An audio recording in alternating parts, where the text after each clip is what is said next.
Hello everyone, welcome to my YouTube channel Pearls Point. और आज हम पढ़ने वाले हैं क्या मैगज़िम्स होते हैं टीचिंग के। अर्लियर वीडियोस में हमने एजुकेशन जो था उसके सारी चीज़ों को कवर कर लिया था। उन सारी वीडियोस का लिंक मैं प्रोवाइड कर दूंगी। तो अगर आप चैनल पे नए हो तो please subscribe to my channel और वीडियो को शुरू करते हैं। देखो, आज जो हम टॉपिक कवर करने वाले हैं वो है मैगज़िम्स ऑफ टीचिंग। अब मैगज़िम्स होता क्या है, सबसे पहले वो समझते हैं। तो देखो, एजुकेशन के टर्म्स में मैगज़िम्स ऑफ टीचिंग क्या होती हैं, ये कुछ यूनिवर्सल रूल्स या फिर प्रिंसिपल्स होते हैं that act as guideline for effective teaching. अब क्या होता है, देखो कोई भी चीज़ है तो हर चीज़ का एक प्रोसीजर होता है। हर कोई भी चीज़ आप परफॉर्म कर रहे हो तो उसके कुछ रूल्स एंड रेगुलेशंस होते हैं। Same goes here. Maxims of teaching यानी कि ये कुछ ऐसी स्पेशल गाइडलाइंस होती हैं जिसको हमें परफॉर्म करना होता है, जो कि रिलेटेड होता है इफ़ेक्टिव टीचिंग से। यानी कि इसे फॉलो करके बहुत ही अच्छी टीचिंग डिलीवर होती है। ये psychology of learning, experience of teachers पे डिपेंडेंट होती है और ये इंश्योर करती है कि जो भी टीचिंग हम प्रोवाइड कर रहे हैं वो सिंपल हो, नेचुरल हो, काफ़ी इंटरेस्टिंग हो और इफ़ेक्टिव हो, और जो सामने वाला लर्नर है उससे चीज़ें समझ में आए। तो this is about the introduction.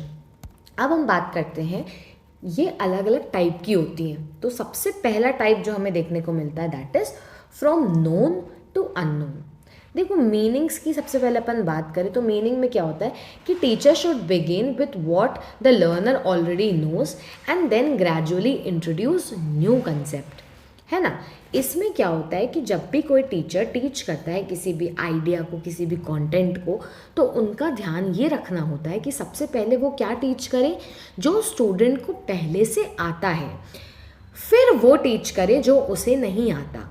यानी कि learners should feel comfortable when the teacher connect new information with their prior knowledge and this will reduce the fear and increase the confidence। देखो, बहुत ही सिंपल सा, जब भी हम कोई किसी भी चीज़ नई कॉन्सेप्ट को पढ़ते हैं तो हम इतने अच्छे से उसको गेन नहीं कर पाते, लेकिन उससे रिलेटेड जब हम कुछ प्रायर पहले पढ़ते हैं और फिर हम उसको उसके साथ रिलेट करते हैं तो हमें चीज़ें समझ में आती हैं और ऐसा नहीं लगता कि हम कुछ बहुत नया पढ़ रहे हैं, एक डर नहीं बैठता। तो ये यही लिखा है कि teaching should begin with what learner already knows, और फिर उनको ग्रेजुअली करना नए कॉन्सेप्ट के बारे में। एक्सप्लेनेशन हमने बता ही दिया कि लर्नर को कंफर्टेबल फील होना चाहिए जब टीचर कनेक्ट करता है नए इन्फॉर्मेशन को पहले के नॉलेज से। इससे फियर रिड्यूस होता है, कॉन्फिडेंस। एग्जाम्पल से समझने की कोशिश करें तो देखो, जब टीचिंग होती है एलजेब्रा की तो पहले हम क्या करते हैं, बेसिक अरिथमेटिक ऑपरेशन को पढ़ते हैं, ठीक है। यानी कि जब भी हम एलजेब्रा पढ़ेंगे तो पहले बेसिक इक्वेशंस को पढ़ेंगे, हम डायरेक्टली सॉल्व नहीं करने लगते न्यूमेरिक्स को।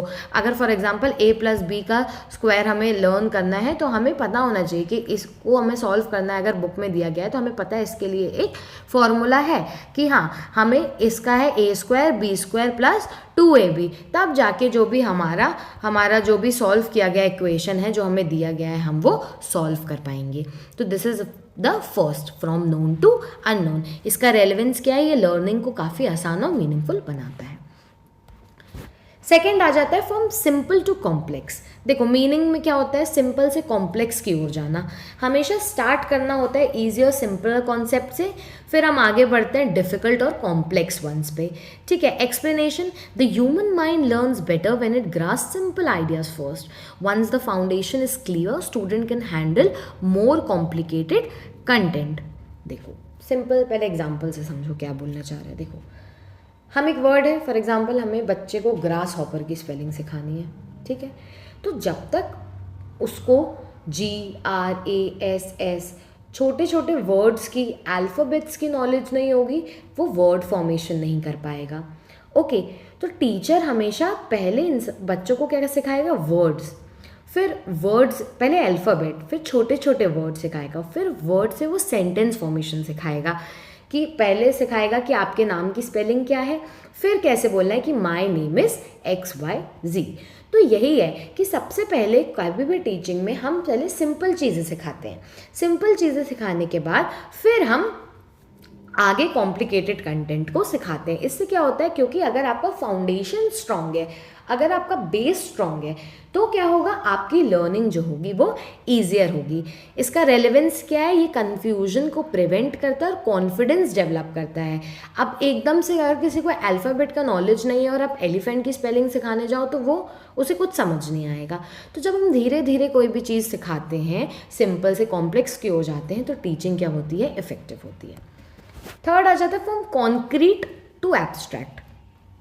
Start teaching with tangible, real और visible objects before moving to abstract ideas। देखो इसमें क्या होता है, हम कॉन्क्रीट से एब्स्ट्रैक्ट की तरफ जाते हैं, यानी कि पहले हम जो रियल सामान है, जो रियल कंटेंट है, जो रियल ऑब्जेक्ट्स हैं, हम उनका यूज़ करते हैं, फिर एब्स्ट्रैक्ट आइडियाज़ की टुवर्ड्स जाते हैं, पहले जो रियलिटी में प्रेजेंट हो। Some children first learn through senses concrete examples from the base for understanding abstract concept. यानी कि पहले जब हम कॉन्क्रीट चीज़ों से कोई भी चीज़ को विजिबल दिखाकर किसी भी चीज़ को समझाते हैं, तब जाके बच्चे एब्स्ट्रैक्ट आइडियाज यानी कि अपना सोच सकते हैं कॉम्प्लिकेटेड चीज़ों को। एग्जाम्पल, पहले हम एप्पल्स और ऑरेंजेस को इस्तेमाल करते हैं एडिशन के लिए before teaching the abstract symbol 2 + 2 = 4, है ना। तो आप 2 एप्पल दिखा सकते हो कि देखो 2 एप्पल को जोड़ेंगे 2 + 2 हो गए तो हमारे 4 एप्पल्स बनेंगे। फिर जाके बच्चा समझ पाएगा उसको फिगर फॉर्म में कि 2 + 2 = 4। रेलेवेंस क्या है, ये डीप अंडरस्टैंडिंग डेवलप करता है स्पेशली यंग लर्नर्स में। फोर्थ आ जाता है particular to general, to teach specific example first and then derive general rules or principle. Inductive reasoning works effectively in learning from individual cases. Learners can form generalization. Example, show the water, oil and milk are liquids. Then generalize that liquids can flow, है ना। तो इसमें हम पहले particular चीज़ों पे ध्यान देते हैं, फिर हम क्या जाते हैं, जनरल पे जाते हैं। इसमें हम स्पेसिफिक एग्जाम्पल्स को पहले समझाते हैं, फिर हम करेंगे कि जनरल प्रिंसिपल क्या निकाला गया है। इंडक्टिव रीजनिंग इसमें आ जाती है, works effectively in learning for individual cases. जैसे कि उनको आप दिखाइए कि वाटर क्या है, ऑयल क्या है, मिल्क क्या है, ये तीनों चीज़ें लिक्विड्स हैं। फिर आप जनरलाइज करो कि लिक्विड्स फ्लो भी कर सकते हैं। ओके, रेलेवेंस ये इनकरेज करता है लॉजिकल और साइंटिफिक थिंकिंग को। फिर आ जाता है फ्रॉम एनालिसिस टू सिंथेसिस। तो सबसे पहले इसमें क्या करते हैं, हम ब्रेक डाउन करते हैं कॉम्प्लेक्स टॉपिक्स को शॉर्ट टॉपिक्स में, यानी कि शॉर्ट पार्ट्स में, उसे हम एनालिसिस बोलते हैं, और फिर हम उन्हें कंबाइन करके पढ़ाते हैं जिसे हम सिंथेसिस बोलते हैं। एग्जाम्पल, पहले जब हम किसी भी टाइप की पोएम पढ़ा रहे हैं तो हम stanza to stanza, line to line जाएंगे। पहले हम फर्स्ट एनालाइज करेंगे मीनिंग डिफिकल्ट वर्ड्स के, फिर हम स्टैंजा बाय स्टैंजा उस चीज़ को एक्सप्लेन करेंगे और फिर एक फाइनल डिस्कशन करेंगे पूरी पोएम का। इससे क्लैरिटी मिलती है, हर कॉम्पोनेंट की समझ होती है और ओवरऑल कंसेप्ट भी डेवलप होता है। ये क्या होता है, ये स्ट्रेंथन करता है कॉम्प्रिहेंशन को, क्रिटिकल थिंकिंग बच्चे में डेवलप होती है। फिर आ जाते हैं फ्रॉम इनडेफिनिट टू डेफिनिट, यानी कि teacher should move from vague and unclear ideas to clear and well defined knowledge. A child may know vaguely that plants are useful, the teacher explain in detail that it will give food, oxygen and etcetera. Learners often start with uncertain notion. The teacher asks it to clarify and give instruction.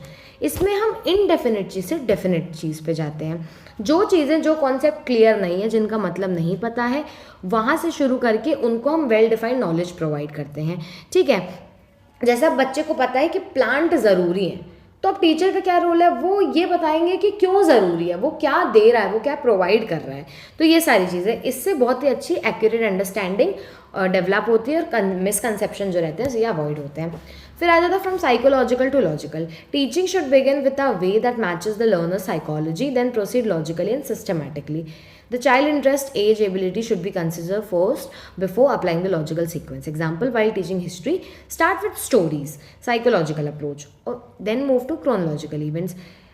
It balances interest and intellectual development. देखो सबसे पहले बहुत ही important है कि जो teacher है वो match कर पाए लर्नर्स की साइकोलॉजी को।